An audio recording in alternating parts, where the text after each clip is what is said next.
Varicose veins కి సరైన చికిత్స కోసం సంప్రదించండి ఎవిస్ హాస్పిటల్. నమస్తే అమ్మా. నమస్తే తల్లి.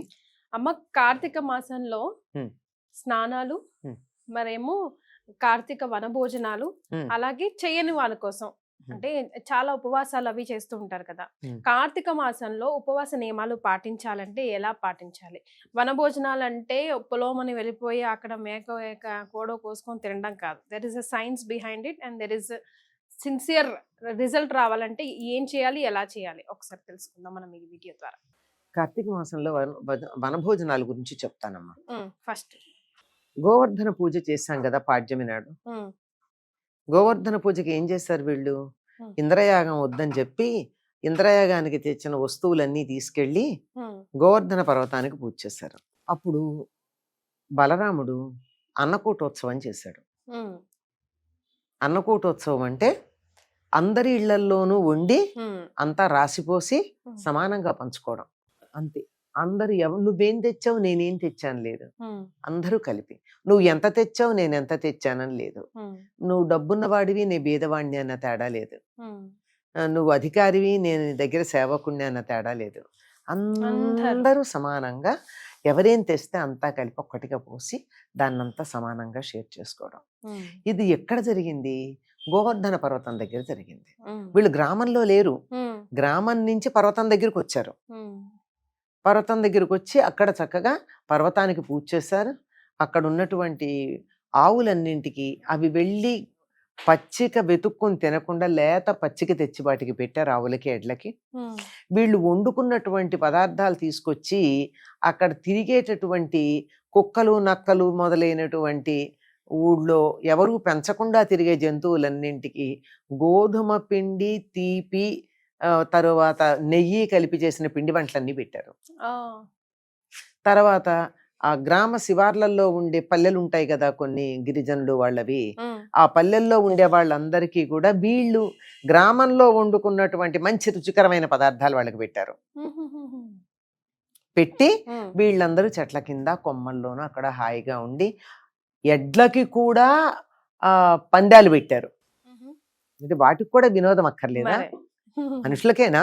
పందాలు పెట్టుకుని చాలా ఆనందంగా ఉన్నారు. అక్కడ అన్నకూటోత్సవం చేశాడు బలరాముడు. అక్కడి నుంచి వచ్చింది. మరి అందుకే ఇప్పుడు కార్తీక మాసంలో ఏం చేయాలని చెప్పారు? కార్తీకంలో వనసమారాధన చేయాలన్నారు. వనసమారాధన అంటే ఇంట్లో కాకుండా దగ్గర ఉన్నటువంటి తోటలకు వెళ్ళి అక్కడ అందరూ కలిసి ఒక గ్రామంలోనూ, ఇప్పుడు మనకి పెద్ద పెద్ద నగరాలు అయితే ఒక బస్తీలోనో ఒక ప్రాంతంలోనో ఉండే వాళ్ళందరూ కలిసి అక్కడే వంటలు చేసుకుని చెట్లని పూజించి రోజంతా చెట్ల దగ్గర హాయిగా పండ్లు మానుకుని అందరూ కలిసి భోజనాలు చేసి ఆనందంగా ఉండాలి. ఇది వనసమారాధన చేయాల్సింది. వనసమారాధనలో భోజనం ఒకటే కాదు, చెట్లను పూజించాలి. తప్పనిసరిగా వనసమారాధన నాడు చేయాల్సింది ఏమిటంటే ఉసిరి చెట్టుకు పూజ చేయాలి. ఉసిరి చెట్టుకి ఇంకా కొంచెం ఓపిక ఉన్నటువంటి వాళ్ళు తులసిని కూడా తీసుకుని వెళ్ళి ఒక కుండీలో తులసికిను ఉసిరి చెట్టుకి కళ్యాణం చేసి లేదా రెండింటినీ పూజించి ఆ తరువాత ఆ చెట్లన్నిటినీ పూజ చేసిన తర్వాత భోజనాలు చేస్తారు. ఉసిరికాయకి తులసమ్మకి ఏంటమ్మా రిలేషన్? తులసి మహాలక్ష్మి, ఉసిరి చెట్టు ఏమో నారాయణుడుగా చెప్తారు. అందుకని ఉసిరి గాలి చాలా మంచిదమ్మా. కార్తీక మాసం అంతా కూడా ఉసిరి తినడం, ఉసిరి గాలిని పీల్చటం, ఉసిరి చెట్ల కింద ఉండడం చేసినట్టయితే మనిషి శరీరానికి పుష్టి వస్తుందట. ఒక శిష్యుడు అడిగట గురువు గారిని, ఉసిరి చెట్టుకి ఇంత ప్రాధాన్యం దేనికి అని. నీకు సరే, మా గురువు గారు ఏం మాట్లాడలేదు, ఏదో గ్రామం వెళ్ళమన్నారు. అతన్ని పనికి పంపించి వెళ్ళేటప్పుడు నువ్వు చింత చెట్ల కింద ఉండు, విశ్రాంతి తీసుకుంటూ. చింత తోపుల్లో నుంచే ప్రయాణం చే, కూర్చోవాలన్నా పడుకోవాలన్నా చింత చెట్టు కిందే ఉండు. వచ్చేటప్పుడు ఆ పని చేసుకుని వచ్చేటప్పుడు ఉసిరి చెట్ల కింద ఉండు. ఆ గ్రామానికి వెళ్ళేప్పటికి వీడు ఎండిపోయాట. ముందు ఆ చింతగాలి మనిషిలో ఉన్నటువంటి శక్తిని అంతా లాగేస్తుంది. తిరిగి వచ్చేటప్పటికి ఇప్పుడు బయలుదేరి వెళ్ళేటప్పుడు ఎంత ఉన్నాడో అంతకన్నా కొంచెం ఎక్కువ ఉన్నట్ట. అటువంటి పుష్టిని ఇస్తుంది ఉసిరి. అమృత ఫలంగా చెప్తారు. దాని గాలి కూడా మంచిది, ఉసిరి గాలి చాలా మంచిది. కనుక అందరూ కూడా ఒక్కసారి పనులన్నీ అయిపోయి కార్తీక మాసం వచ్చేటప్పటికి పంటలు కోతకొస్తాయి. పెద్ద పొలంలో పనులు ఉండవు, వెళ్ళు కోతలు తప్ప ఇంకేం ఉండవు. అందుకని విశ్రాంతి తీసుకుంటూ హాయిగా పొలం పనులు పక్కకు పెట్టి ప్రకృతితో మమేకమైపోయి ప్రకృతి దగ్గర ఉంటారు. ఒక్కసారి ఉసిరి చెట్టుకి అక్కడున్న చెట్లకి పూజ చేసిన తర్వాత పిల్లలు ఎవరికన్నా చెట్లు కొట్టాలనిపిస్తుందా? మరి దేవతా స్వరూపాలు అనిపించదు. భావిస్తాం తప్పనిసరిగా. తర్వాత అందరూ కలిసి ఒక్కసారి భోజనాలు గనక చేసినట్టయితే అంతకు ముందు ఏదన్నా చిన్న చిన్న అభిప్రాయ భేదాలు మగవాళ్ళ మధ్య కానీ ఆడవాళ్ళ మధ్య కానీ విడిగా ఉంటాయి, కుటుంబాలకు ఉండవు. పక్కింట్లో వాళ్ళు పనులకు వెళ్ళిపోయాక ఆడవాళ్ళు ఒకళ్ళతో ఒకళ్ళు దెబ్బలాడుకోవచ్చు, లేదా మగవాళ్ళు వాళ్ళ ఉద్యోగ రీత్యానో మరో రకంగానో అభిప్రాయ భేదాలు కలిగి ఉండొచ్చు. కుటుంబాలు ఎప్పుడు కలిసిపోయాయో అప్పుడు ఈ అభిప్రాయ భేదాలు పోతాయి. అందుకే భోజనాలతో చాలా సమస్యలు పరిష్కరించబడతాయంటారు. కనుక అది సమానత్వం, తర్వాత హెచ్చు తగ్గులు లేకుండా ఉండడం. దీన్నే తరువాతి కాలంలో బ్రహ్మనాయుడు చాపకూడు అనేది ఒకటి ఏర్పాటు చేశాడు.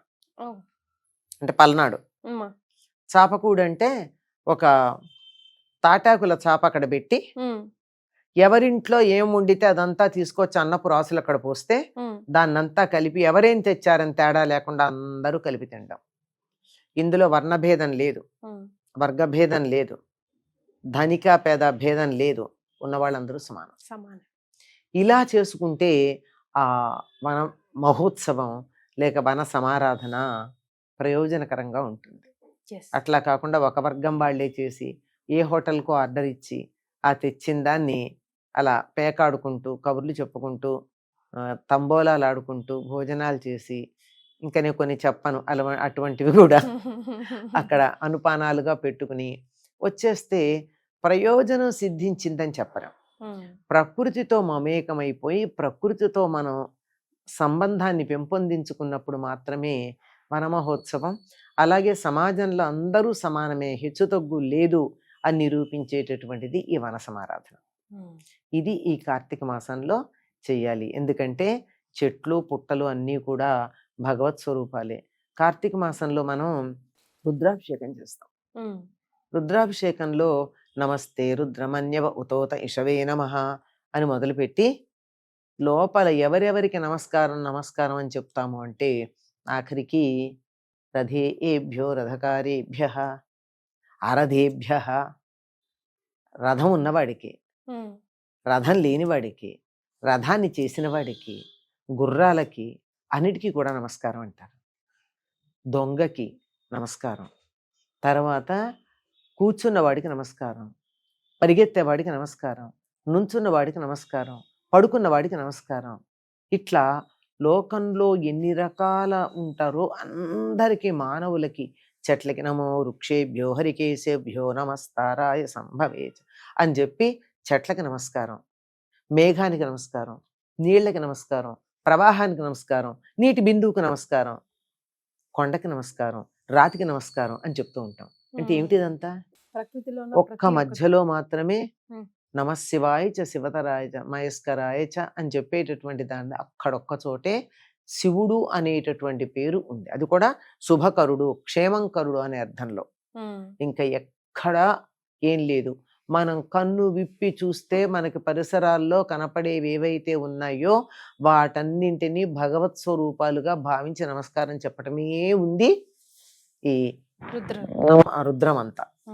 మరి అటువంటి రుద్రాన్ని అక్కడ పఠించిన తర్వాత ఇక్కడికి వచ్చి మన సమారాధన చేసుకున్నట్టయితే నమో వృక్షేభ్యో హరికేశేభ్యో, వృక్షాలకి, వాటికి ఏమిటి ఆకుపచ్చని జుట్టు కలిగినటువంటి చెట్లు అవే కదా అని చెప్పుకుంటూ వాటన్నింటికి కూడా ప్రకృతిలో ఉన్న సమస్తానికి నమస్కారం చెప్పేటటువంటిది నమ్మకమమ్మ. అటువంటి నమ్మకాన్ని ప్రాక్టికల్గా చూడడానికి వన సమారాధన మనకి సహకరిస్తుంది. అంటే రథకారుడు, రథం లేనివాడు అంటే కారులో వచ్చినవాడు, కారు నడిపిన డ్రైవరు, కారులో కూర్చున్నవాడు, నడిచి వచ్చినవాడు అందరూ సమానమే. ఇంత సమానత్వం గురించి మన సమాజం చెప్తూ ఉంటే, మన సంప్రదాయం చెప్తూ ఉంటే, మన దేవతా స్థుతులు చెప్తూ ఉంటే మనం దాని నుంచి దూరంగా ఎందుకు వెళ్ళిపోయామో నాకు ఎప్పటికీ అర్థం కాదు. కల్చర్ అమ్మా, ఫాస్ట్ కల్చర్. కల్చర్ అనలేని దీన్ని అడాప్ట్ చేసుకున్న కల్చర్. నాగరికత అంటామేమో, నగర జీవనానికి సంబంధించింది అంతే. అమ్మ, మరి కార్తీక స్నానాల గురించి మనం తర్వాత భాగంలో తెలియజేద్దాం. ధన్యవాదాలు. నమస్తే అమ్మా.